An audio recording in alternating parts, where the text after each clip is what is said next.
صلی علی رسول کریم. یہ مجاہد اول کا پیغام ہے. میرے عزیز کارکنان مسلم کانفرنس، السلام علیکم ورحمۃ اللہ وبرکاتہ. آل جموں کشمیر مسلم کانفرنس کے 1932 سے وجود میں آنے کے بعد اب تک ہزاروں مشکلات اور مسائل سے گزرنے کے باوجود نظریاتی کارکنان نے عشق و نظر اور سوز جگر جیسے اعلیٰ اوصاف کا حامل ہونے کا ثبوت دیا، اور یہی اعلیٰ اور عرفہ خصائل مسلم کانفرنس کی پہچان اور میراث ہیں جو مسلم کانفرنس کو دوسری سیاسی جماعتوں سے ممتاز بنائے ہوئے ہیں. یہ حقیقت بھی یاد رکھنی چاہیے کہ دوسری سیاسی جماعتوں کے برعکس مسلم کانفرنس کی ایک منفرد حیثیت نہ صرف نظریہ ہے بلکہ تقوی اور پرہیزگاری کا ایک نادر جذبہ بھی ہے. مسلم کانفرنس سے تعلق رکھنے والے میرے عزیز کارکنوں، نوجوانوں،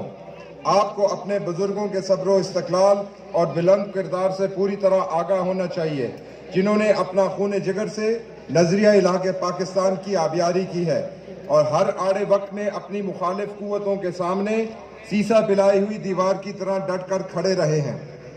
یہ بات خاص طور پر اپنے یقین اور عقیدے کا حصہ بنا لیں کہ مسلم کانفرنس صرف ایک سیاسی جماعت نہیں ہے بلکہ ایک انمول نظریہ اور تحریک کا نام ہے. یہی وجہ ہے کہ مسلم کانفرنس ماضی کے مختلف اوقات میں سخت ترین اندرونی اور بیرونی دباؤ کی پرواہ کیے بغیر نئے عزم اور ارادے سے ہر رکاوٹ کے باوجود اپنے مقاصد کے حصول میں کامیابی سے آگے ہی بڑھتی چلی گئی ہے.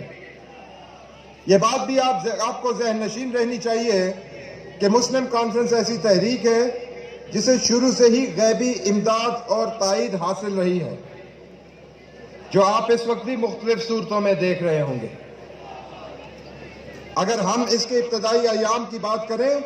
تو ہمیں حضرت قائد اعظم کے وہ الفاظ یاد کرنے چاہیے جب انہوں نے 1944 میں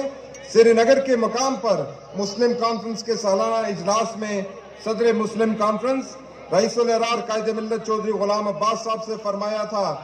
کہ چودھری صاحب، مسلم کانفرنس کی پشت پر ہندوستان کی مسلم لیگ کے کروڑوں مسلمان کھڑے ہیں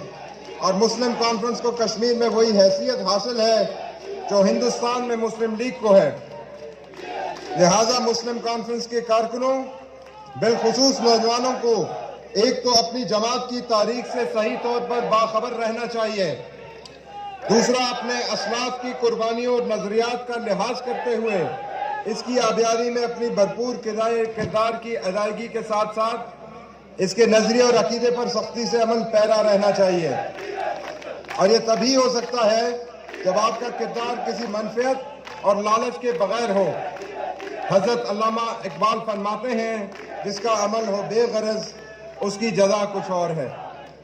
آپ اس تحریک میں بے لوث انداز میں اپنا کردار ادا کرتے رہیں اور اس کی جزا اللہ پہ چھوڑ دیں، کیونکہ وہ کسی کی محنت ضائع نہیں کرتا. آخری بات یہ کہ اپنے اندر برداشت، درگزر اور مفاہمت کا جذبہ پیدا کریں، صوم و صلات کے پابند رہیں اور ایفائے عہد کا خیال رکھیں اور حالات خواہ کیسے بھی کیوں نہ ہوں ثابت قدم رہیں،